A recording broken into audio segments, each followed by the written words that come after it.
What's up, everybody? We're Hello, here everyone. live from each of our living rooms Yeah. individually. Podcast mode. Podcast mode, lazy Sunday mode, the cards aren't out yet mode, Yeah, we really want the cards to be out. clickbait mode. Top 15 most impactful Yeah. cards from Secrets of Power. We're going to go over each one, every single one of those, and then talk about winners and losers for the meta as a whole, I guess, which is, it does include more Secrets of Power cards, but also some cards from the past, and maybe just some changes to the way the game is going to be played. So, yeah. Right. I think about the cards that are coming out in this set in terms of the PQ season I just played in, right?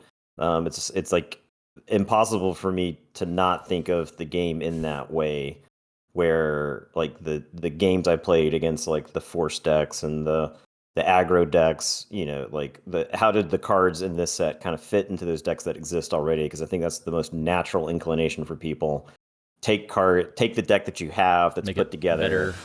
Put some cards in. So Twilight Padme gonna actually be good this set. Okay, I can believe anything right now. So I don't hate that idea. I have got some drafts of the Twilight Padme in reserve that I've been working on. So, but yeah, appreciate that subscription there, Lord Farquaad. Thank you. Yeah, I'm excited about just looking at older leaders and seeing what might be able to be viable with new stuff. I think plot just changes the way that the game exists as a whole. It being there makes you have to think about things way differently now. Yeah, we've got a couple different sections of the video, and I've got thoughts on plot and the way it interacts with like the current turn structure, kind of like earmarked for later on. Okay. I think we just jump into the cards that I think are really good. So, same vein, For the Republic gets more units to help it out. Yep, there's a lot of things like that you have to kind of revisit. All right, let's start with not that Galen Erso.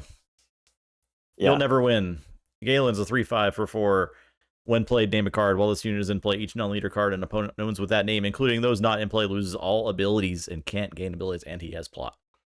So this was pointed out in Thork's video on like the set review. Did you know that tokens are cards for the purposes of the game? So it makes spies lose raid? It also makes shield not work. If you play Galen Erso and say shield tokens turn off. So I think Galen Erso might be one of the most crazy powerful cards the game has ever seen. Shield tokens don't work. So experience would be the same thing? Experience does it. Experience. Oh, it doesn't have abilities. Does not have an ability. It gives the unit +1/+1. A shield token has the innate ability that says when this unit would take damage, instead defeat one shield on this unit. I see. Yeah. It's been pointed out that he turns off bases. Absolutely. That's really good. Being able to shut down a Tarkin Town or ECL, like when you think you might get blown out by that, or when it's like a appropriate for the opponent. But most of the time, it will be able to turn off the Tarkin Town in time for it to be impactful. ECL, though, very likely. It can protect your leader from ECL into your leader kind of situations. Right. You could stop Poe or Wrecker, and any number of other things that just kill your leader. I also have to point out that I went and looked into the comprehensive rules on this. Okay. Events, the text on events are abilities. Okay. So if you play Overwhelming Barrage, it just doesn't do anything? Your opponent taps out for Overwhelming Barrage. It does nothing. It resolves. It goes to the discard pile. It has no abilities. So any event, you could name any event with this, and it's just if they can play the event. However, it just doesn't do anything. Correct. My understanding is that this blanks events, which means you can play Galen Erso and name the card that beats you at any given moment, and then your opponent has to be able to remove Galen Erso and then play the card to beat you, right? Which is a lot to ask. The fact that you tack on plot to him means that you can deploy your leader and then use Galen to keep your leader alive. Like, I think next level protection. Any of the hero decks that can run Galen are going to have a field day with him. Like Obi-Wan, the Twilight Obi-Wan loves this card. A lot of leaders just really love this card because he comes out and keeps them safe through whatever's happening. Now, he doesn't impact the board. However, I do think that like the plot units overall are really good because they are multiple bodies at the same time. And the fact that you can like play Galen Erso and name like a super laser blast or something like that, you just you're just great shape. And it also, yeah, he refers to opponent's cards too, so it's not a symmetrical effect, right? So so it's only opponents. Yeah, okay. I didn't even register that, but that makes sense. Yeah, that's this. So Galen's like Kira, but better in every way. is kind of what I'm. Not quite better. Kira could name a card that they didn't have in their hand, and Kira lets you peek at their hand. Galen doesn't do that, right? Yeah, So he still could name a card that's on their hand, but right. But if they don't have it in their hand, then it's less likely that it actually matters, right? yeah, Kira lets you look at the hand first and then say the card. Yeah. Yeah. So the thing with Galen is you could play him in a Kira deck. You could play like Galen and Kira and Ahsoka if you just want like 3/5s for 4 that mess up your opponent's hand. Yeah, your turn 4 would be pretty strong either way. I mean, Galen coming out of plot is, I think, his real strength. Just right. Any number of things. Most of the time when you're deploying your leader, you're like, do I want to deploy a leader into my opponent's obvious solution? And this lets you name that solution and get in there, right? Yeah, right. So that's Galen. I mean, I think people are going to be tired of seeing this guy in a few months, but I think the card is that good. He's with us for a while. All right, next. Yeah. Armor of Fortune plot. It's O+O+3 enchantment as her upgrade. So I included this in our list because I think the price is right on this. I think a lot of aggressive leaders love having something that makes them that much harder to kill. Just a little bit more difficult to remove. Think about this in Sabine. Sabine becomes a 2/8 all of a sudden for 2 extra. I mean, whatever. Sabine Blue was probably not a deck, but just in that situation. What about Cal? Yeah. Cal Kestis is now when you a 3/7. You don't even have to play it on your leader. Yeah, right. You can play it on some other unit you want to leave alive. So I think this is the most playable of the plot upgrades, just because I think being able to keep your leader or some key unit around is very powerful.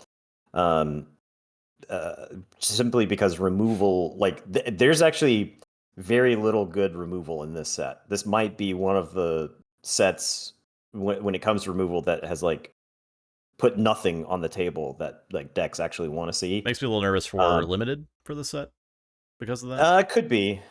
Yeah. I mean, I don't know. I'm hoping to actually get to draft this set. I haven't had a chance to draft much of the other stuff, but there's like a latent, nascent group of Star Wars players I might be able to rope into doing some drafts at the local store. But the other one, I think the yellow one is not particularly good. It's +1/+1 for 2. That's just kind of a bad rate of return. I don't hate the red one. The red one gives you +3/+0. There's some 3 aggressive things you could put together with that one, I think. Yeah. Aggressive plot deploy turns. Yeah, so I actually think like a leader like Grand Inquisitor from the first set actually loves the idea of getting a bunch of extra power because his stats are already kind of like weak. And a lot of times he like wants to interact with the stuff that's on the board.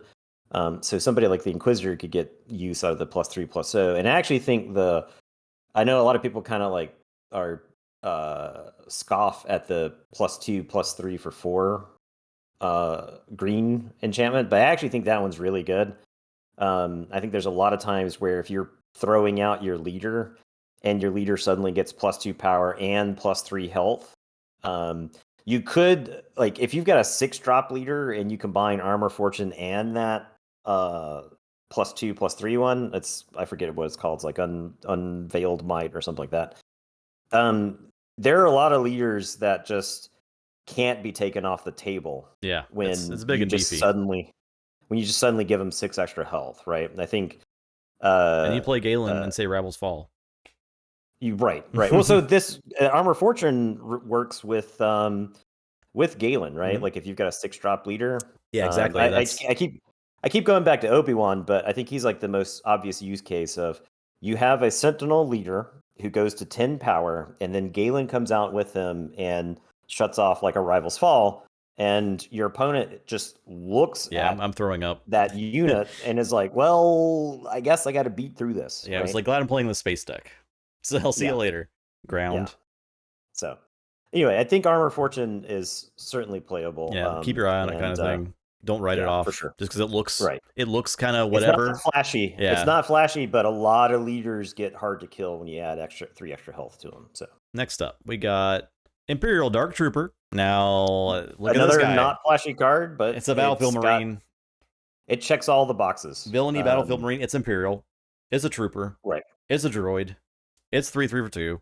This is getting played in every green villainy deck, probably for a long time. It's really good with it's what's the capital ship? Visible Hand. Invisible It's Hand. not.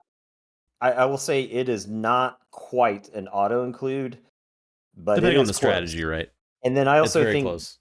depending on what happens with rotation, this guy might be everywhere. Yeah. Yeah. I mean, the thing is like uh, relevant stats, relevant keywords. The price is right. A lot of the green villainy decks, they've just desperately wanted something to play on too. Yeah, it's been playing That like was Shore Trooper, and Shore Trooper's like fine, but it dies to Battlefield Marine. Yeah, right? I mean, Short Trooper has seen very little play. Yeah, since set 1. After Shadows came out, right? Yeah. So now the Dark Trooper, I think back to the Boba Fett Data Vault deck that I was playing, right? Like the 2 drops in that deck are the weak spot. I would there are matches where I would consider Imperial Dark Trooper better than Pride, and it's way For better sure. than Pride Yeah. if you don't have the initiative. It just kills like Sabine unit, stuff like that. Yeah. It's Yeah. it's a tool that villainy didn't really have before. Is good 3/3s for 2. They don't really have any of those, right? Now they're Right. getting 2 in this set. Yeah. With this and General So, Grievous. Yeah, so I think this Dark Trooper is very good. I think a lot of decks are happy to play this. Any of the decks that can do pings, this guy plus like some sort of ping is going to finish off the 2/4s that exist. So, but yeah, Next card. we have Chancellor Palpatine. This was probably one of my top picks for like most excited card. Yeah, I think he's just insane. He's a 3 cost 2/2. When played, if you control a leader unit, create 2 spy tokens and give these tokens Sentinel for the phase, and he's got plot. Crazy card. The value on that for 3 on your deploy, and you get 2/6 worth of power toughness worth of units, but you have 4 raid involved in that too, so it's really like 2, 2, 2, 2, 2, 2. And they have Sentinel. I mean, I know they're O2s, and they're probably just going to get smashed into, but that saves your base damage. It protects your leader. It just goes super wide. It's crazy, right? Right. So he comes out the same time your leader does, and so you put 2 Sentinels in the way of them attacking into your leader. So I think Palpatine is crazy. I think we're going to see quite a bit of him. And it asks very little, actually. Like, right. It's just like, did you play green villainy? That's it. Yeah. You probably jam this guy in your deck. I mean, as a 1-of even, it's probably impactful in a lot of situations. Yeah, I mean, chat's talking about it, but the fact that like if you play heroism, you're considering him for 5 tells you how good of a value he is for 3. Yeah. So I would agree. Yeah, I think this unit is way powerful. Crazy powerful. Yeah, I think this is like a no-brainer. It's like this guy is going to see play and he will be good. The question is like, will he be oppressive everywhere and oppressive? Or like if he's in every single deck that has green in it at all. So a lot of the stuff that we've shown off so far, actually, with the exception of like the Dark Trooper, a lot of the stuff that we've seen so far actually slows the game down, and I think Palpatine does that pretty well, right? If you have like a 5-drop leader and you're staring at like a Sabine board or something like that, you can deploy your 5-drop leader. Out comes Chancellor Palpatine, and it's not like Palpatine is like dumping 8 damage into your opponent's base the turn he's deployed. Yeah, I mean, It's next turn mostly. the two spies is a threatening amount of damage. I'm assuming they're probably Ultimately, dead. yeah, you Yeah. would probably, So I think but it's fair still, to, it protects your stuff but that's already on the board doing it damage, did. right? It gained a lot of life, is Mm-hmm. the thing. Mm-hmm. So yeah, Palpatine's crazy. We'll have to see how much of him actually gets played, but I suspect it's quite a bit. Next up, Queen Amidala. We have to follow up Palpatine with Amidala. She is a 5/3. When played, create 2 spy tokens. If damage would be dealt to this unit, you may defeat another friendly unit that shares a trait with this unit. If you do, prevent that damage. She is a Naboo and official, and spy tokens are officials. So the spy token she comes with can protect her, and she's got pretty aggressive stats. Pretty cool.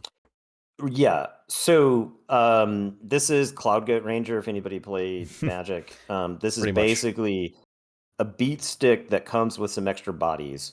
And I have to mention the 6-drop official that says when you play it, heal 2 damage from your base for every official that's in play.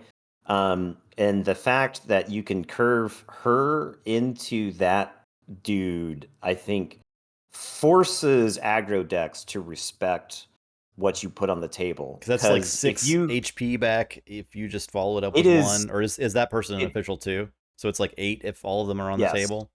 Yes, and that's not even to mention the things you did before that those turns. Correct. Yeah, you could have an official leader, right? Yeah, so they can't even, they can't just ignore the stuff that's on your board, or else you're going to heal for 15 or whatever, 16, some crazy amount.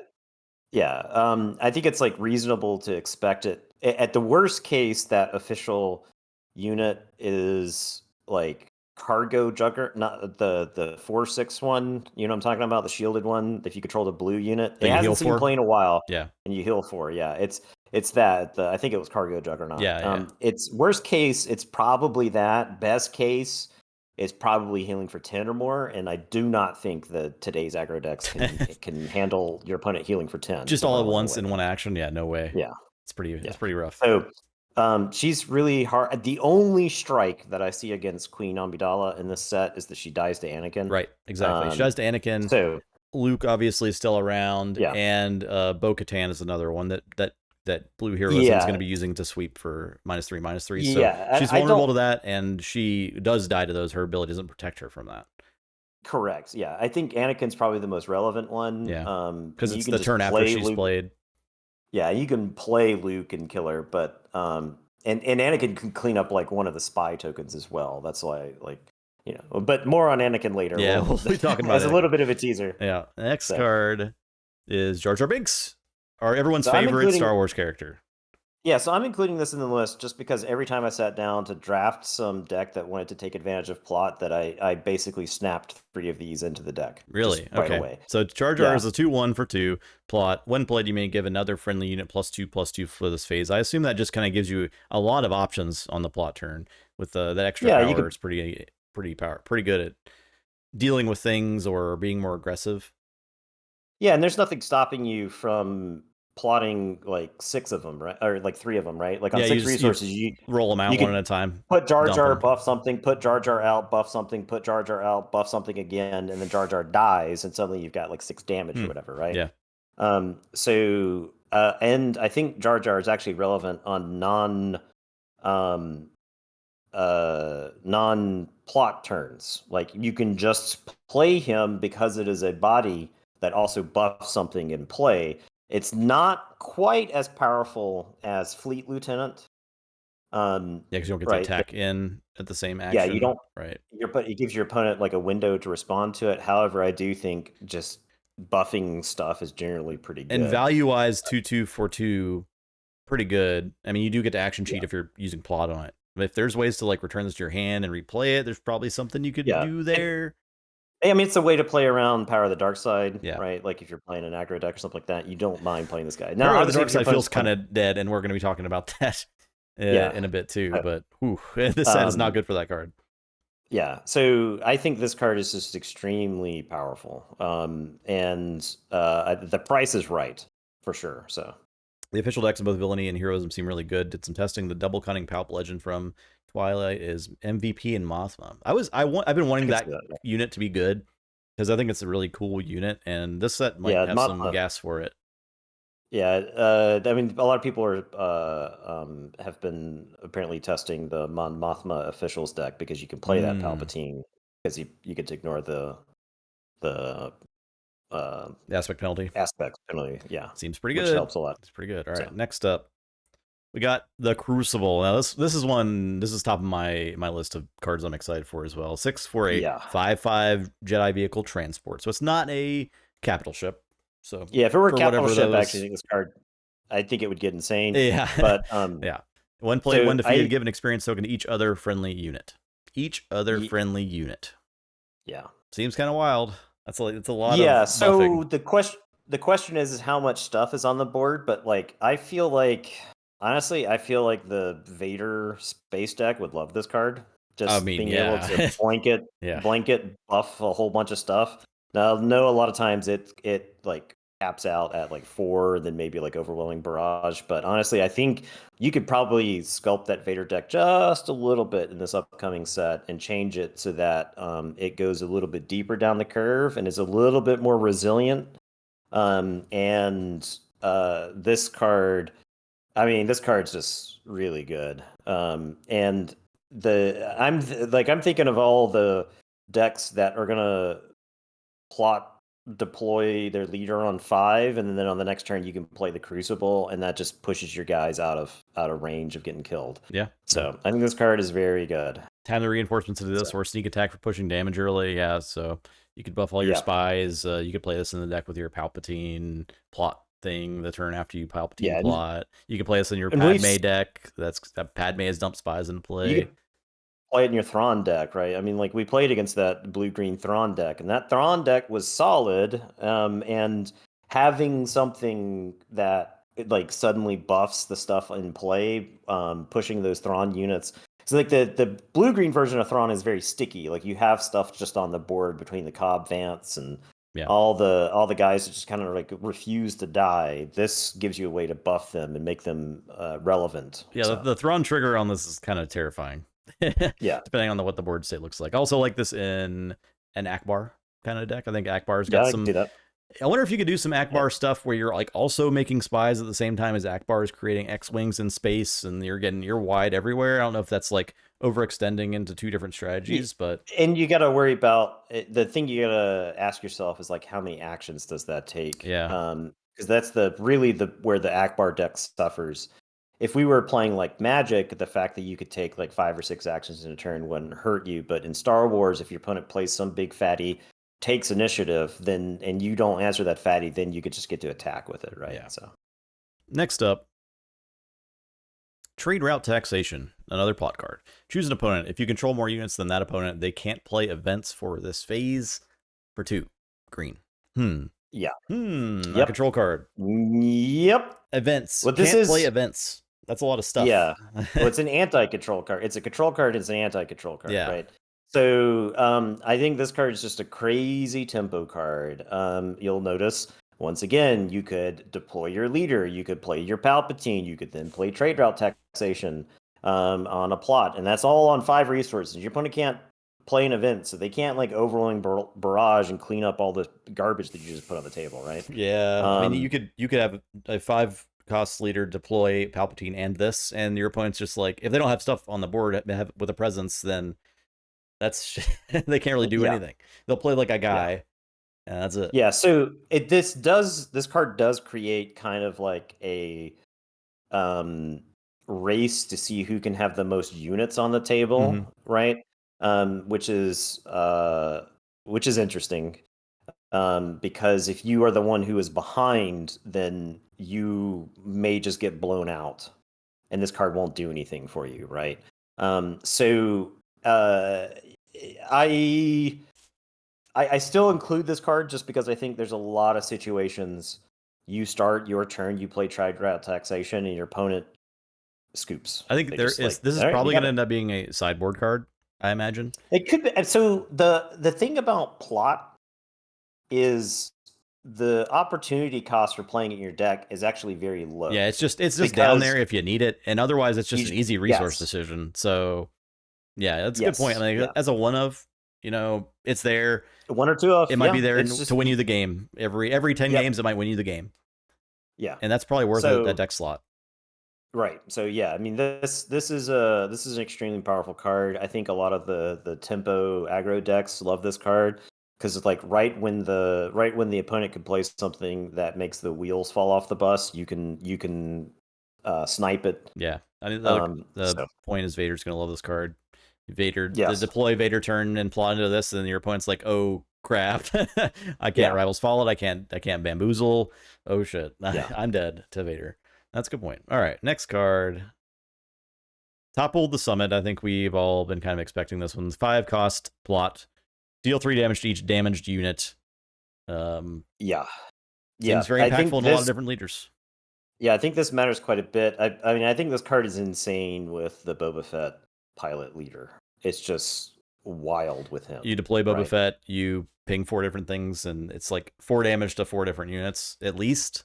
Not to mention the indirect damage they've been putting on units already. Kira obviously can do her damage and then just kind of sweep everything off the board. It's the damage potential with Kira deploy is outlandish. It's a bit silly. Yeah. So I think this I actually think this needs to exist. I mean, based off of all the stuff that we've seen, the stuff that's just pumping units onto the board.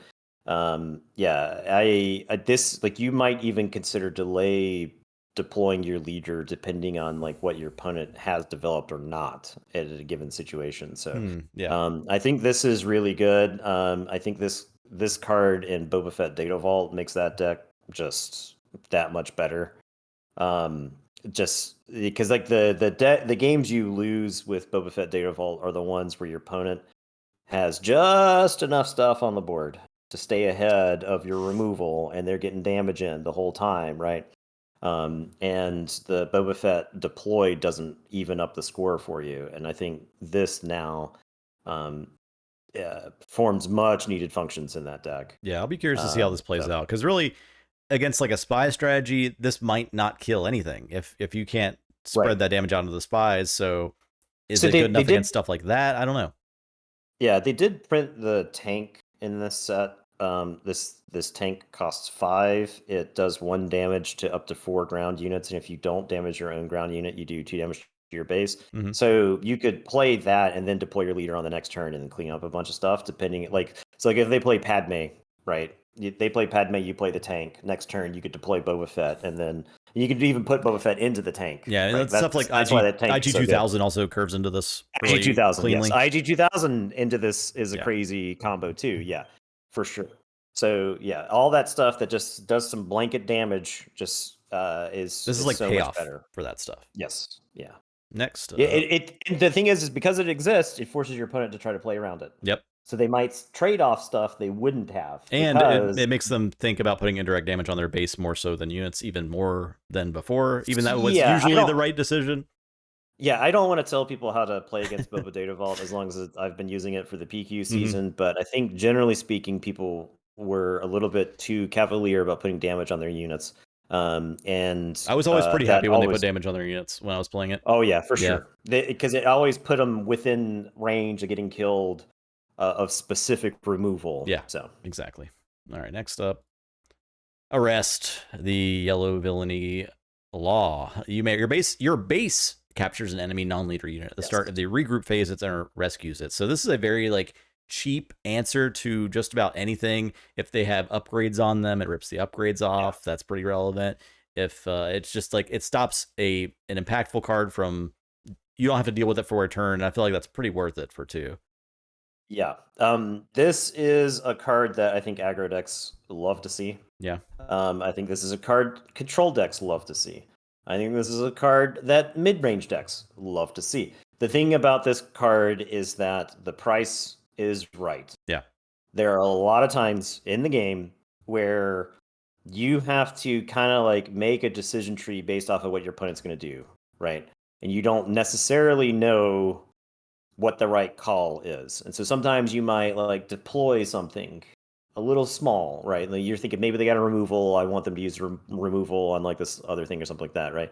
The fact that you've got an arrest where like your opponent puts a craven power on something or General's Blade or they're like if it answered leaders for just a little temporary time, it'd be like the best card in the game. Yeah, But, there's no way. So it doesn't. Once it you doesn't start like quite capturing leaders, I think the game rules explode. right. It's not. But I will say there are a lot of things that you can just get out of the way. Yeah, and it's so powerful. So I also it can trigger bounties. If yes, Jabba wants to mess around with that or whoever, yes, other stuff, that is relevant, right? There's something there. Jabba, old Jabba leader from under whatever second set was, could definitely use this to its advantage. Also, when's the last time we saw capture? Capture has been kind of underfeatured in the other sets. We saw it in Twilight a little bit. Have we seen capture in the last two sets? I can't remember. It's like here and there. It's just like it's cards that aren't quite playable. And there's actually quite a bit of capture in this set, and I just don't think most of it is playable. Mm-hmm. The one other interesting captured card is the 6-cost green hero card that says a friendly unit captures up to 7 health worth of units. And so I think that card is borderline playable. I hate to keep Obi-Wan posting, but that's another one of those where it's like if you deployed Obi-Wan and then played that and captured a whole bunch of stuff, then Also, if you're capturing spies, they're just gone. Correct. So you need token units. So against like Vader, Space Vader, or spies, any of the stuff that you capture, just that's a token just ceases to exist. So next up, Garindan, plot 1/3. Underworld card. When played, name a card, look at an opponent's hand, and discard a card with that name from it. What a card! Bazine on crack. Pretty damn good. I mean, there's nothing stopping you from playing this with Bazine, right? Yeah, true. And this is this is the villainy Galen kind of. Yeah. I don't think he's quite as good as Galen. Yeah, because they have to have the card for it to hit, whereas opposed to Galen just protects you while he's there the whole time. Yeah, when Galen has got like a relevant body too, right? Like 3 damage is much different than 1 damage. But I mean, honestly, this in like the Palpatine yellow decks, right? The set 1 Palpatine yellow decks. This is like the perfect kind of card for that, because a lot of times that Palpatine deck crumples if your opponent is playing like too much aggression, and then this is an early drop that you can use to clean up something that's going to beat you. That's going to go for like a bunch of damage, right? Yeah, you can use McClunky to from your hand and rip more cards. Yeah, you do look at the opponent's hand after you play him, so it can inform later decisions. Yeah, so I think he's very powerful, and just an incredible role player. Like, it might be one of those that comes out of the board, but this is yet another card that slows the game down for sure. So we got Lightmaker. This is the 5-cost rebel vehicle capital ship, 3/4, raid 4. Raid 4 swings for 7. When defeated, choose an arena, exhaust each enemy unit in that arena. Yeah, raid 4. That's huge. Yeah, this thing hits so hard, and like you can tap out for this on 5. If your opponent doesn't immediately answer it, then you get to swing for 7. And if they do answer it, there's a good chance that their answer messes up their game plans for the game. Right. If they're destroying it immediately and you're exhausting all their stuff, I guess the downside would be if they have enough time to get all their attacks in and then they kill it with something. Sure.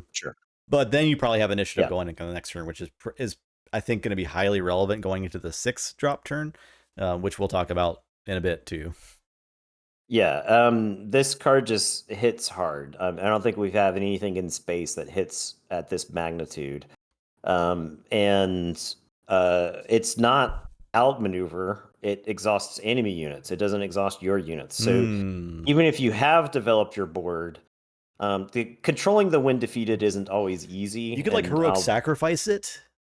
You could, yeah. Which was an insane start of the turn. You heroic sacrifice, hit him for 9, it dies, and then you exhaust all their stuff in the ground, and you're just like, well, I guess you're not doing any damage to me this turn. That sounds like pretty strong, actually. That sounds pretty good. This card hits so hard. I can't imagine it not seeing play at some level or another. So, and it's a capital ship, so you can even planetary bombardment. It's a rebel. Yeah. For the relevance there. All right, next up, Regulations Bureaucrat 05 for 2 yellow. It's Imperial official. Tap an exact action to exhaust a resource. Okay, so and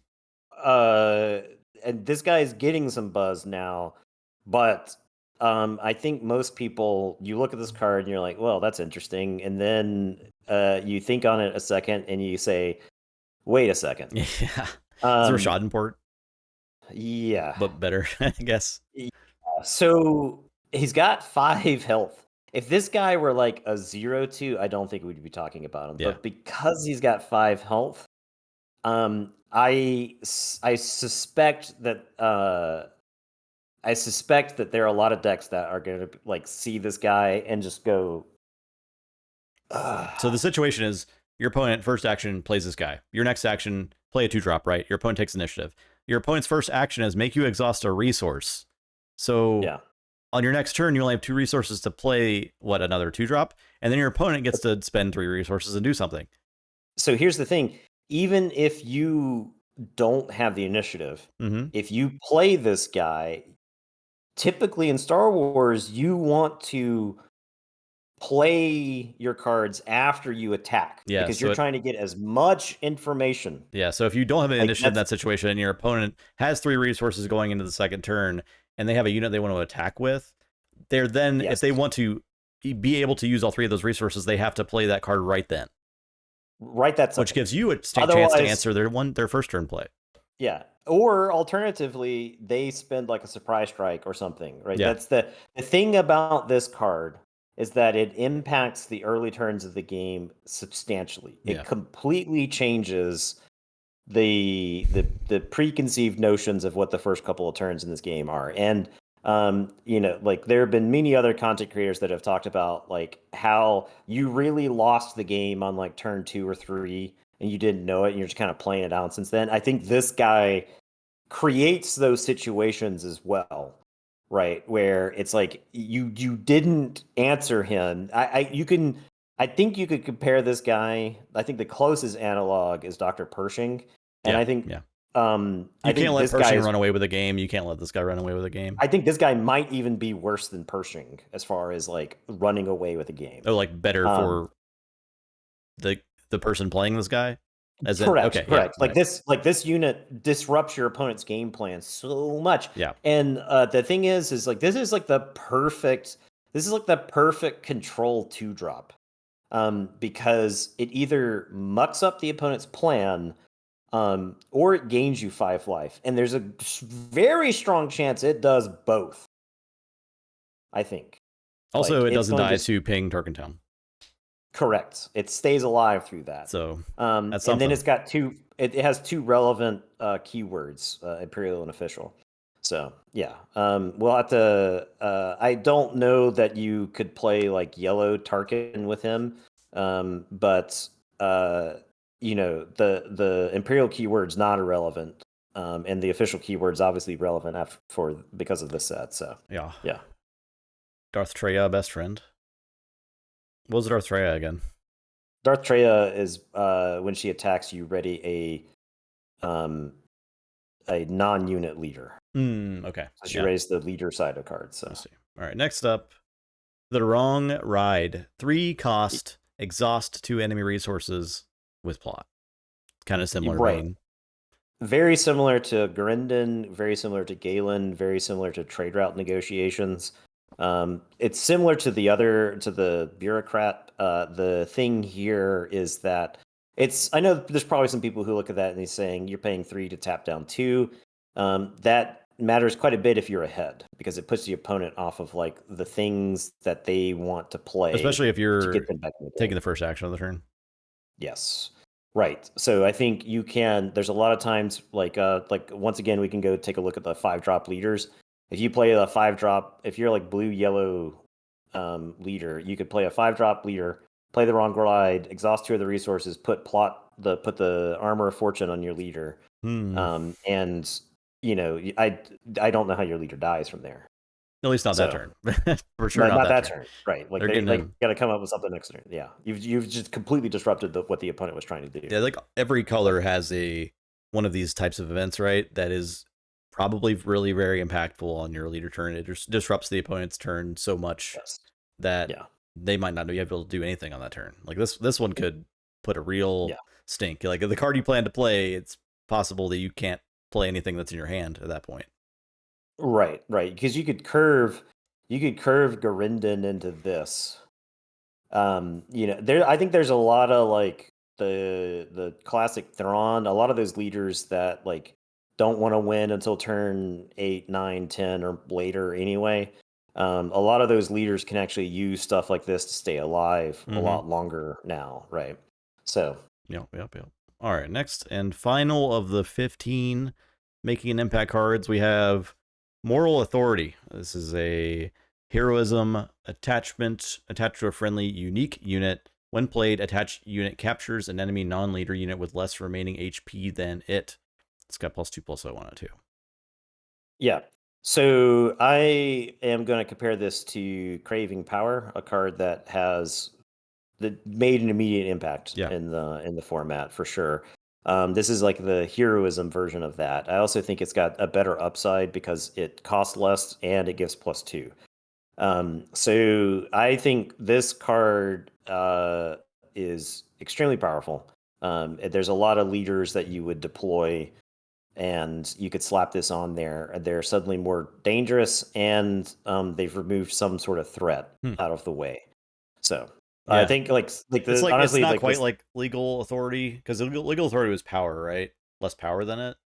So they are mirrored. They're mirrored. Legal Authority is actually a card I think got better, and I think this is like a fine chance to talk about that because Legal Authority gave +0/+2 Right. and cost 2, and then it captured.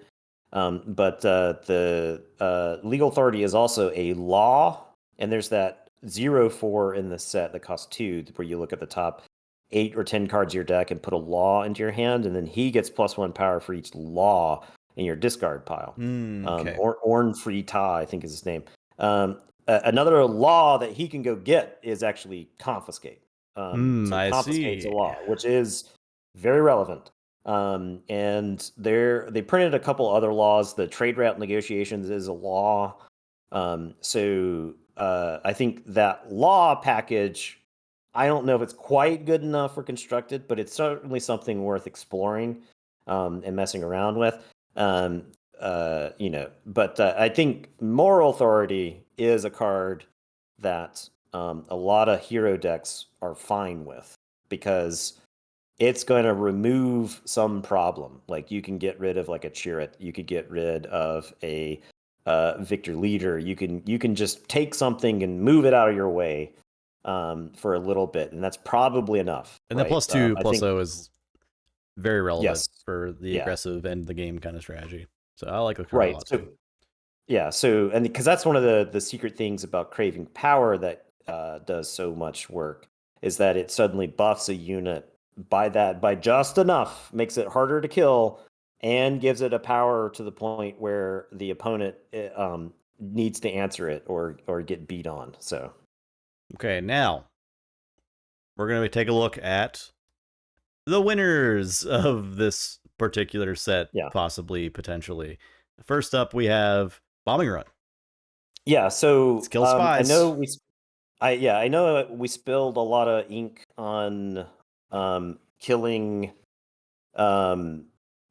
events. However, I think Bombing Run is something that is going to mop up a lot of zones. I actually think that Space Aggro is still in a good spot in this set. I actually don't think there's like a ton of stuff that has like really disrupted that. And the spoilers for one of our next winners, I think Space Aggro is still totally fine. Yeah. I know there's that 7-drop kill all space units thing. But you just play whatever card that discards stuff from your hand, or you name a card and you say they can't play it, or there's so many ways to play around that card now, right? Yeah. And it also costs 7. Yeah. Costs 7. You're probably dead, right? So Bombing Run is powerful enough to clean up a lot of stuff, right? Like if they do deploy their Palpatine, Bombing Run cleans it all up. Yeah. Very not to mention dump some damage. And dumps damage on other stuff in the arena, yeah. Yeah. So I think Bombing Run is in a good spot. It's possible even that Bloodsport could see some play. And that's the deal 2 damage to all ground units 3 cost event. It like that's entirely possible that it might Oh, see I sideboards. had my eye on So, the red black card that's 2 damage to all non-vehicle units, I think it was, and then you draw a card if Death you have a Field. force unit. Yeah, Yeah, I could see that. I could see that's getting some play. And so red black, interestingly, also has one of the better anti-space aggro cards because it's if you've dealt damage to the opponent's space, they have the event that costs 4 that if you've dealt damage to their base, then you deal 2 damage to everything in space, and that also cleans up a bunch of the space aggro stuff. But I to me though that card is like a sideboard card, and yeah, I think Bombing Run is a sideboard card, but I think Bombing Run is. I mean, it was already seeing play. it was. Thanks. It'd see main deck slots in last meta, so Yeah. that may be So more justified now than ever. yeah, I think so. Next up, Overwhelming Barrage. It turns out this gets better. It just Yeah. keeps getting better. So, yeah, the true winner here is Green Black Villainy. I think Green Black Villainy got a disgusting amount of stuff in this set to We've already make it talked that about much Palpatine better. and the Trooper. So Yes, yeah, Palpatine the Trooper, and there's actually plenty of other stuff that is playable, and all those neutral green cards. Yeah, so Craving Power. Overwhelming Power, Craving Power. Honestly, Lama Su's probably best application is the fact you can play Craving Power on 4. Like you can curve Knight of Ren into Craving Power, kill something big, and then your Knight of Ren is like a 6/5, just there to beat on stuff. So I don't think Green Black Villainy got worse. I actually think Dryden Voss is probably the most playable, one of the most playable of the new leaders. The fact that Dryden can trade favorably at all points of the curve. And then on his flip, you get to do some really stupid stuff with being able to like ambush in reinforcement walkers or devastators or anything like that, right? Like, so I think Green Black Villainy is in a really good spot. I don't think it's going anywhere. I think Overwhelming Barrage is still really good in the current meta. I think a lot of the stuff that your opponent could do will be to delay your Overwhelming Barrage. Yeah, so like Except the power of Overwhelming Barrage in past metas was using it with a 5 deploy hero, right? You deploy the hero, and your next action is Overwhelming Barrage on that hero, sweep the board. I think that's probably less likely in this meta because on your deploy turn, you're going to want to be doing plot stuff, most likely. yeah. And so you're I actually saving the think Overwhelming Barrage for either a unit that was already in play before then, like a beefy right. unit. Well, there are more beefy unit options in these days than there were then, or playing it later on to sweep up. Yeah. So, but yeah, I think Green Black got a bunch of help in the set. So a lot of these cards that you're probably tired of seeing, you're not. I mean, they're gonna make their way back in. So never fear. Anakin. yeah. It's your boy So Anakin. I think this he kills. Are you sick of him Like yet? everything in the set. Yeah. He kills everything in the set. He also has more discard outlets to feed Yes. him. He has way more discard outlets. Like you don't even have to be playing force for him to be good, right? Oh, Like no. you just need to be Certainly able to not. discard I think if you're stuff. playing So blue, you're going to play Anakin and a way to make Anakin go. And it also incentivizes you playing an off-aspect villainy or heroism card. And plot also helps you with that a little bit because you can throw those into your, if they're plot cards, you can have them ready to go, deploy. Next turn, follow up with Anakin. Yeah. There's a lot you can do there. He's killing, we said Padme earlier. He's cleaning up 2 spies, worst case scenario. Yeah. And when you play Anakin to kill Padme, you get to go, no. So and y'all Anga. But yeah, I think Anakin's well positioned. So Chancellor Palpatine plot cards being used in some hero decks. Yeah, we were talking about that earlier. Yeah. It's like that card is so good. It's 3 bodies on plot or on deploy. It's you gotta have a way to deal with that probably. Anakin, hope you're not sick of him yet because you won't see him a lot if you're playing blue. Oh yeah, you won't be playing him. Aggro is so A-wing. I think So I think aggro's particularly space-based aggro decks get a bunch of help. There's this A-wing. I actually think this A-wing helps make those fighter like the crack shot stuff like that. I think that makes those decks much more reliable. Previously, you were having to play the Mining Guild TIE Fighter. The difference between hitting for 1 and hitting for 2 is gigantic. Yeah. Especially on your 1-drops. So you can play this, then play Crack Shot. You can play this. You can play the Y-Wing. You can play the Y-Wing. You can play the Crack Shot. There's like now you've got so many 1-drops. Yeah, Han 4, you're right. Han 4 in space. loves this card. Yeah, and Vader loves this card too.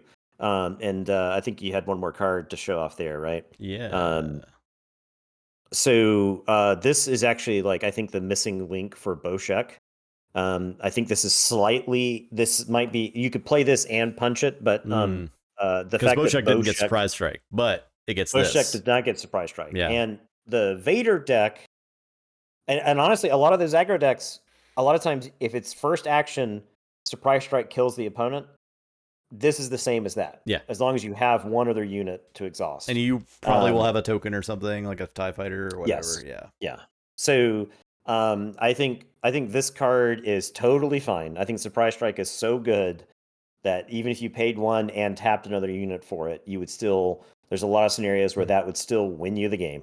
So I think this card is just fine. It combos with Boshek a lot better, and so that A-Wing, they round out that Boshek package. They round out the consistency. I think one of the big strikes against those aggro decks was consistency, because if you didn't hit your double 1-drop, now I think you could play something like 18 1-drops. Yeah, and just something get it. like that. Yeah, and just make sure. And the big thing about the A-Wing is it's got 2 toughness. So you don't have to play like the Hidden Starfighter. You don't have to play. You can focus on playing units that survive a ping. And the thing is if your opponent uses a ping plus a Tarkin Town to kill a 1-drop, on that A-Wing, you're like, who cares? That's fine. You probably came out ahead in that exchange. And so I think that A-Wing really helps out the survivability that those decks desperately wanted. So this is now losers. Yeah. Some legendaries of the set seem kind of underwhelming. Yeah, and I would say overall the legendaries in this set are actually pretty bad. Mm-hmm. The 2 that we covered that I think are the most playable, it's like Post Padme and the Lightmaker or whatever. Yeah, the ship. Yeah, the ship. There's some other ones like Obi-Wan is cool, but I even think Bo-Katan also. Bo-Katan is rare. Oh, I was like, that effect surely is legendary. No, she's rare. She costs 9, right? Like, but there are some legendaries that I think are playable in the right niche. Like Cassian? I think Krennic is fine. Yeah. Cassian is like, if you're playing Cassian, you have to buff him. Right. Like I don't think if you don't buff that Cassian, he's just a 2/2. It's just like and I think he's like a crazy good sideboard card if your opponent is just trying to kill him. But there is an extra -2/-2 card in this set, and we just talked about Anakin, right? Like, exactly. So Nimic's Manifesto is one. Scroll through a couple of these just real fast. This card, if this card did not have plot, this card would be unplayable. Right.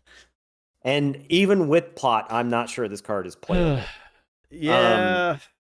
I just don't know when you would want to play this. Yeah. What deck would want to play this card? It would be different if this cost 4 or 5 and it was coming out at the time where your opponent is going to be playing some sort of sweeper. Yeah. Does this stop you from getting killed by the aggro deck, right? No. This doesn't. No. It doesn't do anything. Is this card good? Is this card good against control decks? No, not really. Is it good against space aggro? I don't think so. Definitely not. Is it good against mid range? Maybe. It's not Sentinel. Mid range does love to see like you preventing damage. Maybe this is like Boba Fett doesn't like seeing this. Yeah, I guess so. Yeah, right. Well, Boba Fett loves seeing this. Indirect damage is not preventable. Oh, okay, never mind. Yeah, he's fine with it. So who does this? Who is this for? I don't know what this card is supposed to do, and that's baffling. And the fact that it's legendary is like kind of a bad sign.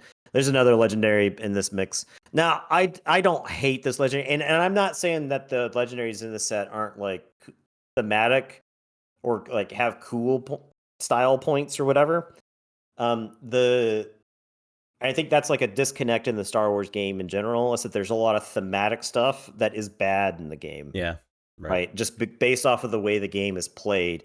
And actually, last set I thought they did a they did a halfway decent job with the legendaries in the last set. Because I felt like, oh, they kind of figured out what the legendaries were supposed to be doing. Because I feel like prior to this, the worst set for legendaries was Twilight of the Republic. Oh yeah, by far. Because there are some legendaries in that set that make no sense. Now, I think this might just be the retailer in me, the guy who's worked in hobby stores for, I don't even want to talk about it this long, how long at this point, but the part of me that like wants to be able to sell a pack to a customer and have them pull a legendary. Like, you can open a foil hyperspace Anakin and that's $100. You could say that with the last set. Yeah, and this confidence and victory, like if you pulled like hyperspace foil confidence and victory, I'd be like, hey, congratulations! Cool. I think you made $4. Like, that's a legendary. Awesome! It was so rare for you to even pull that hyperspace. Wow, that's so rare. It's not worth anything because it's a piece of shit. Yeah, right. Now, it would be really funny if confidence and victory ends up being some sort of sideboard card, like if all the decks just slowly turn into control, and it's like, all right, you're playing like space aggro. I'm going to pay 10 and say the ground arena, and I win the game, type of thing, right? Yeah, planetary invasion. Yeah, that's a good callback. Yeah. I mean, there could be a deck that wins with this card consistently. Yeah. It's certainly possible. Yeah, but it will never become a money legendary. No matter, even if that deck exists, even if that deck is like A tier, this card will not be worth that much money.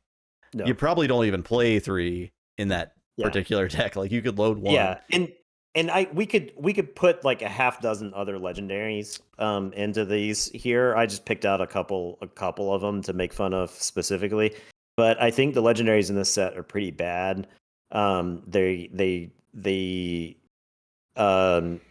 all fit into like random niches, and I guess that's the struggle of trying to design legendaries for this game. I'm not saying it would be easy, right? Because I think I don't think every legendary should be Luke and Vader from the first set. I mean, I guess they don't want Luke, Vader, Falcon to happen again, but I do. Yeah, I don't know. I don't have a problem with that. I know that does price some people out of making decks with those cards in there, but Vader is like $20 now. Like, the thing is like the Falcon and Luke, I think, are the more expensive ones, but they're not that expensive. And if we compare, like, you literally can't compare any card game prices to Magic prices, but even if you compared like standard Magic prices, I think Star Wars, you still come out like way ahead if you're just trying to build a competitive deck. Like, you could build a competitive deck for $200 to $300.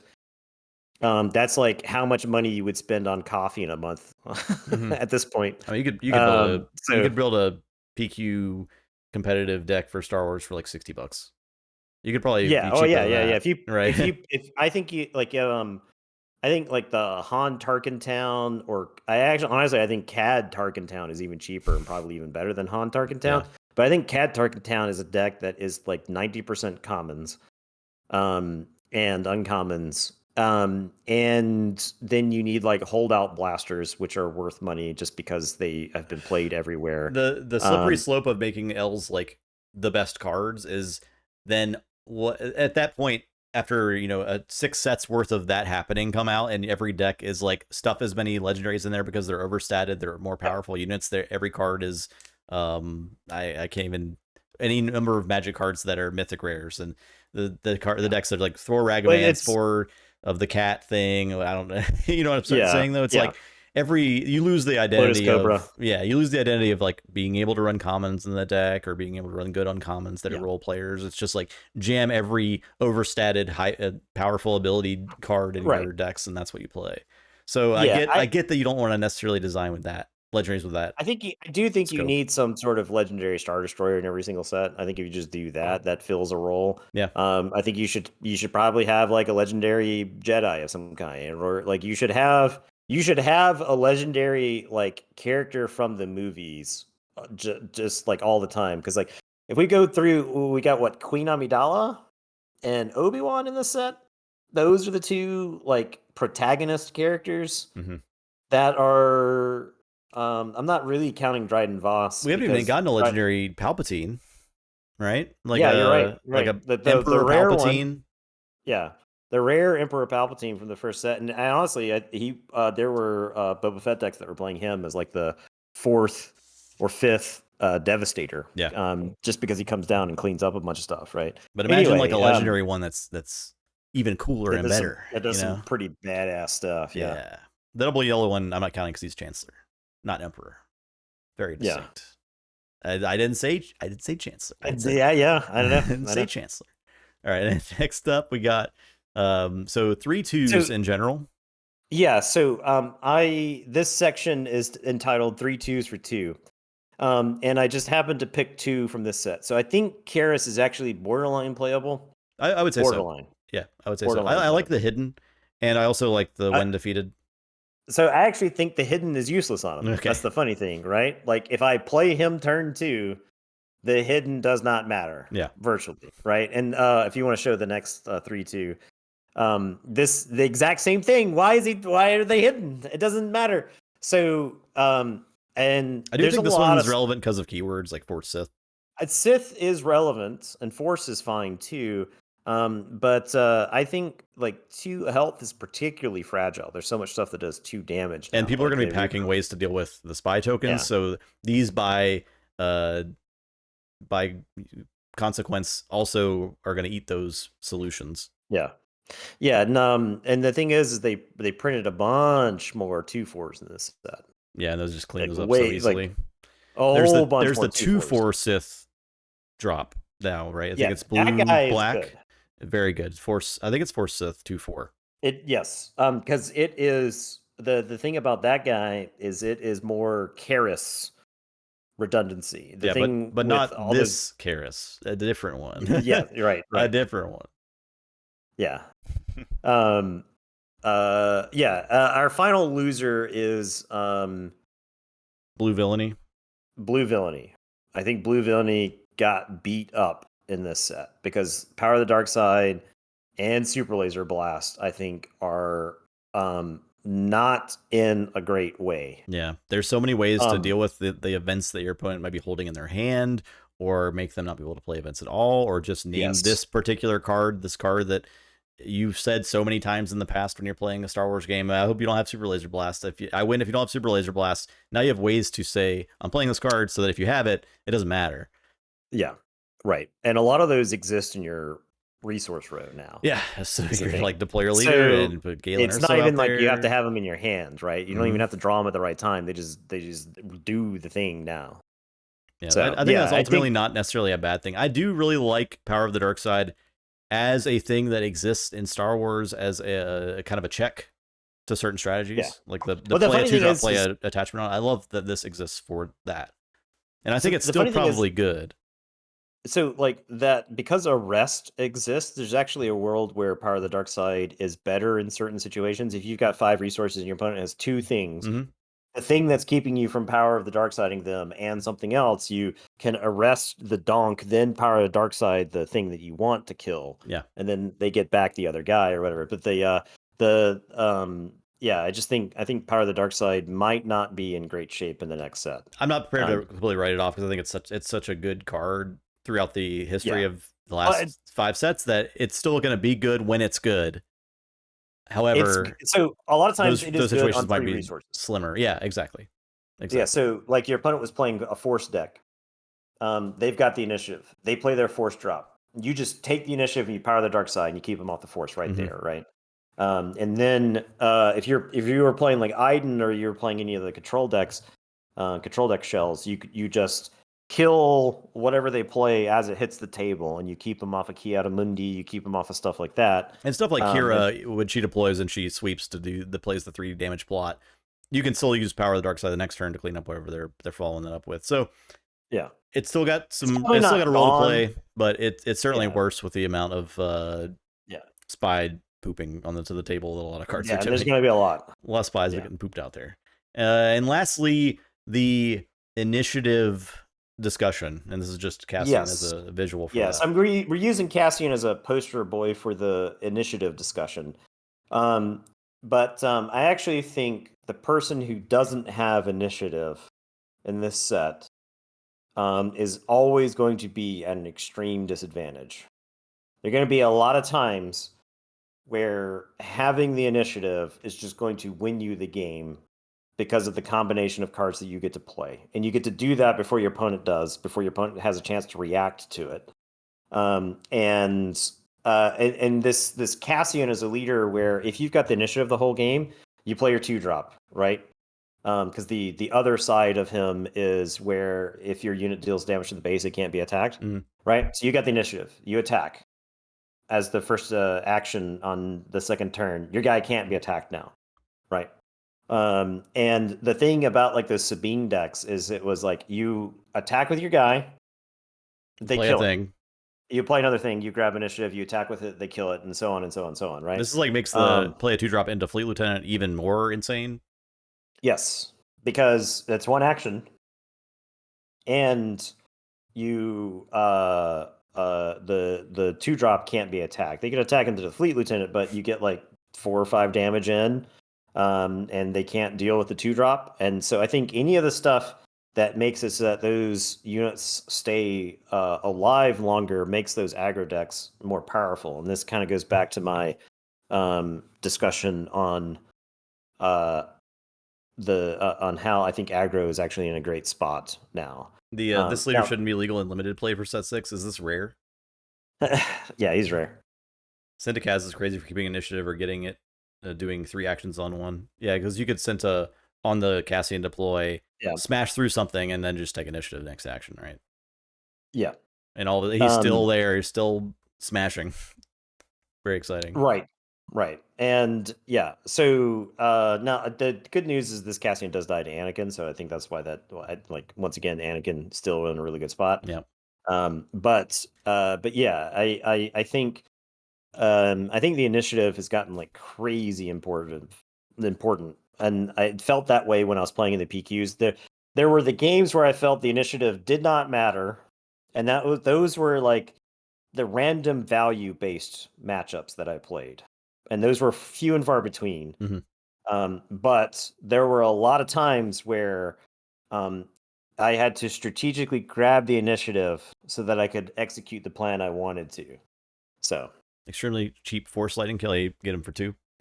Yeah, I think this guy is really interesting design for a leader because he has a lot of answers. But holy crap, is he scary if you don't have those answers? I think if he didn't have 2 health, he would probably be broken. Yeah, as soon as you bump it to like 3, if it was 4, you can't. Yeah, if it was 4, I think he's crazy. Exactly. Yeah. But I think he's broken if he doesn't have 2 health, right? Yep. So, yeah, I mean, but the thing is, like, if you're playing against this Cassian leader, on turn 5, you're incentivized to take the initiative for like almost regardless of whatever the board state is, right? Yeah, I like wonder you probably pack some cards to really lead into your 6-drop turn. If he were like a 4/2 who deployed on 5, I think he'd be insane. Yeah. Right. That's the thing is like if he came out sooner, he actually gets better. May get more damage in ultimately. Yeah. Yeah. Because it likely, I think it's like he gets 1 attack in and then he dies next turn before he can attack again. If he gets 2 attacks in, you probably won the game. You probably definitely win the game. Yeah. Yeah. So there you go. That is our hype for the next set. I think there's a lot of really cool strategies. I think the game is likely to change. The game feel is likely to change a lot, hopefully for the better, or hopefully just in a good direction that makes things interesting. There's a lot of brain power I'm putting forth toward thinking about what kind of stuff we want to brew. We'll have a lot of decks coming at you as soon as the set drops. Yeah, I've got half dozen unfinished decks that are just like in various states of just like here's some initial sketches, right? I'll just pull up my SWU DB real fast and see We got decks like a Phasma update, Lama Su, Green Theory Crafting, Padme, Twilight of the Republic, Padme Yellow, Theory Crafting, the new Padme leader, Tarkentown Crafting. We've got it's something else I was looking at. I wanted to write off that C3PO leader, but I actually think C3PO with Babu Frick is funny. Okay. Because Babu Frick makes that C3PO hit for 6. Yeah. Now, I think the major problem is I'm not entirely sure how you consistently set up Babu Frick so that the C3PO can always be hitting for 6. Yeah, maybe you do that like one time. Right. And then your opponent's like, wait a minute, I'll just kill Babu Frick. And then you never do it again. Yeah, so but the thing is like that's a funny combination. That's like a funny interaction. Bale, Organa, Gideon, Dryden, Voss. Like I've got drafts for a lot of those all kind of set up right now that I need to be finishing. So we do a new leader tier list. Nah, we'll just play them and then we'll see how we feel about them. That's kind of how we approach. I mean, things. my initial gut says Dryden, Voss. I actually think the Padme yellow is pretty good because she interacts with the board, and there are a lot of cards that did things that you like. There were a lot of cards that you were playing before that she interacts with, and you get bonus damage. So, for instance, the R2 unit from Twilight, the 2/4 for 2 that when you play it, you discard a card from your hand and go look at the top 3 cards and put a card in your hand. So now with her and Tarkentown, they play their 2/4, you play your 2/4, you get to filter your deck, and then you get to kill their 2/4, right? That's pretty good. Seems pretty good to me. So Sub-EU sleeper deck. Sub-EU seems pretty good. Sub-EU does seem solid. The one disadvantage to her is that she doesn't interact with the board. And so I think leaders that interact with the board are always going to have an advantage, and I think they will filter their way up into the meta, right? Yeah, that's a good point. The thing with say Dryden Voss is that Twilight, if you not Twilight, the 1-drop give something ambush plot card, whatever, timely intervention, not smuggle. So the thing about timely intervention, if you played a lot of timely intervention decks, you actually realized that like resourcing timely intervention before turn 5 or 6 was actually the wrong call. You actually wanted to hold on to the timely because you need to use the timely because like paying 2 was not an option. Paying 1 sometimes was. Paying 2 was not until way later in the game. With Dryden, you don't have to pay anything. You throw a Darth Maul into your graveyard. So not Darth Maul. You throw Maul into your graveyard, and then you get to take a Knight of Ren and kill their 2/4, and then on 6 resources you get to Palpatine's Return Maul. Seems pretty good. So the thing is and then if Dryden Voss is on the table, guess what? Like, you get to use him to ambush reinforcement walkers or devastators or like anything that just like any of that late game stuff that just beats the game. And because of the way the game works, you probably, and especially the way like plot works. And the most important thing about Dryden Voss is that he interacts just with straight up units. Like you don't have to run events, because I think events are slightly worse now because of the way like stuff happens. So you can run a toolbox of stuff and deal with both arenas kind of with his ability. Yeah. You can because you can actually play the bounty hunter squad or whatever from the first set, the thing that returns an event to your hand for 6. Oh, bounty hunter crew. Bounty hunter crew is a loop with Palpatine's Return. Yeah, true. And so you can actually play that in the deck, and either part of that you're fine with pitching early in the game, because like the thing about that loop is it mattered in specific areas of the game, right? If you're playing against like an Iden or something like that. So, and Dryden, you can do like Force stuff with Dryden, which You is have certainly Anakin. He's an easy Anakin activator. easy Anakin trigger. Yeah, Yeah. yeah. So that's the thing about Dryden. You put Luke in there, and you can Palpatine turning Luke is just fine. Yeah, Is just fine because you get him for yeah. You 7 can. still if he's in the discard Yep. pile. Okay, Yep. we pay that all day and over in heroism Yeah. land. Yeah. So yeah, I mean that's the thing is I think Dryden is, if I was like the heroes that I think are most likely to break into the meta immediately, I think Dryden is up there. Just because of the quality of stuff. Plus, Green Black Villainy got a ton of cards, a ton of useful stuff. And then um, I think Bale is an interesting leader. However, I suspect you're going to be spinning your wheels a lot. We're With gonna have that to wait for the Bothan network to secretly develop a Bale deck, and then they all take it to a tournament and win with it, and we're like, oh, that's the deck. That's how we find out how Bale works. Yeah.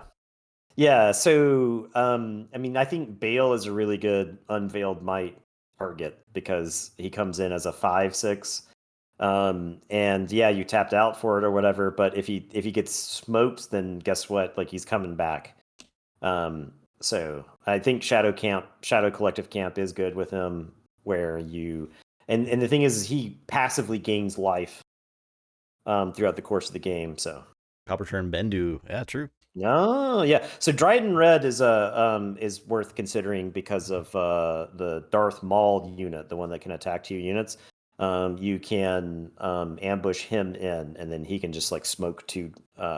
And you get an excuse to play Maul's lightsaber in there with him, just in case. Just in case. Yeah, just maybe it gets to work. happens. Who knows? I mean, Maul's lightsaber is probably good on Dryden because Dryden's stat line's a little I weak. just like Maul's lightsaber in general. It's insane amount of stats for 3. Yeah, if you make Dryden a 9/9, then Yeah. he's got to overwhelm. So like you can beat some. So Ambush 8 drop out. It's pretty good too. Yeah, there's some That some seems good, like a good deck. there's some good candidates for sure. Yeah. In red. So I think it's possible mono green. I don't know. I don't know what the answer is necessarily, but the yeah, I mean there's a lot of stuff you can do with Dryden. That's why I think he's the most applicable, the fastest. I think Cassian is really good. As much as I talked about him, but I think Cassian can be really good. I think that aggro plan gets better with him. It gets more resilient. It's a shame you can't sideboard leaders, right? Like you can't swap between leaders between games because I think I'm glad. I'm happy about that. But like, yeah, just imagine you could swap Sabine for Yeah. Cassian, right? Like your opponent's playing like the anti-Sabine answer. You swap into Cassian, and suddenly your opponent's deck just does not work anymore, right? So I can see that as something they change about the rules in the future, but I'm glad that it I mean, I doesn't think work that's like what that right trilogy's now. for. Yeah, I exactly. think that's what Exactly. trilogy's Yeah. for, right? Like Agreed. that's fine. I mean, I think there's enough sideboard stuff, and I especially think this set. Now, I know somebody might point out that, like, oh, you said all of these cards slow the game down, but you think aggro is better, type of thing, right? Like, I don't think that's like logically inconsistent. I think the what we discovered in the force throw meta was the decks that couldn't take full advantage of force throw got lower to the ground and more efficient and faster to get their damage in. And that's why that Cadweenie's deck kind of like took the meta by storm.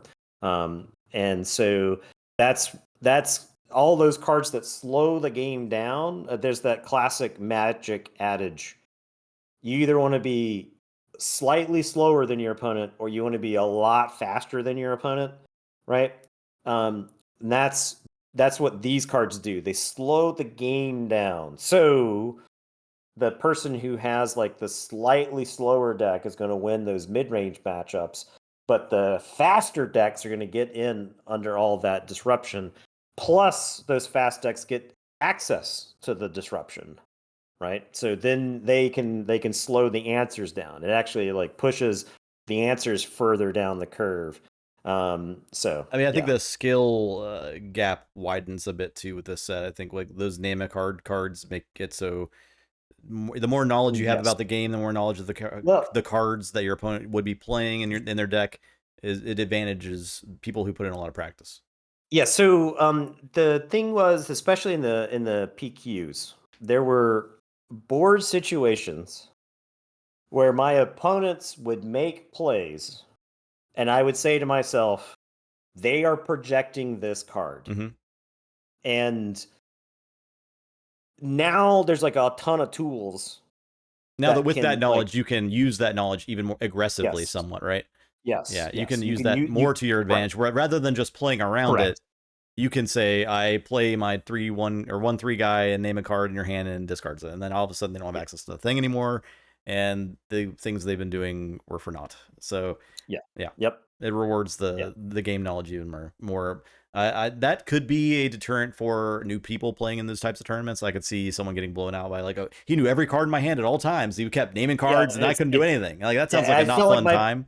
Right. I could see people like there is like you can play against people who feel like they're cheating because they're just like in your, but that just comes from experience, I think, right? Like you don't, especially with Star Wars, think, I think right, exactly. This game is very much your opponent's playing a deck. You know what they want to do on their first 5 turns. If you're familiar with the meta, you know their goal for the first 5 turns, and you should also know what your deck wants to be doing against that exact deck on those turns as well. Yeah, I think it's fair to say. So the another classic Magic, not to just keep always referring to classic Magic stuff, but I mean, I think philosophically, Magic has contributed a lot to card gaming. So there's a lot of things that the crossover. So yeah. So the question is who's the beatdown, right? That's a formative Magic article, and I think Star Wars is a game where you definitely have to decide who's the beatdown. And I think a lot of people, like when they're playing against an aggro deck, they assume the opponent is the beatdown, and then they don't pressure the opponent at the rate whereas they should. You actually might be able to use your tools to disrupt the aggro deck and beat them down before they can beat you down. The Boba Fett deck was like best when it was the beatdown, but it could also shift plans and answer until it could become the beatdown. Right, and then that was the that I think was like the signifier for the success, at least when I played the deck at the PQs, was knowing that I should be the one putting pressure on the opponent. Yeah. And most of the situation, even against the aggro decks, I could use damage like against my opponent's units, but like my Knight of Ren was really good at putting pressure on the opponent, right? Because it starts putting 4 damage in, which is pretty significant. And all of a sudden they're like, oh, do I have to answer that 4/4? And then they stop hitting you. Yeah. And there are a lot of games that I've played where I would make an attack with a unit into their base, and then my opponent would pause, and then they would attack one of my units, and I would say, I have won the game. Yep, you just won the game. That decision made me win the game, right? So, yeah. All right, I think that's a good place to wrap up. We're almost at an hour and a half, so we'll get a good amount of talking about this set. I'm excited. I could jabber all day. So I know. Trust me, I know. All right, y'all. We'll be back this week for more stuff related to games. We're gonna be hitting Star Wars hard when the set comes out, though. So don't you worry. We'll do our pre-release.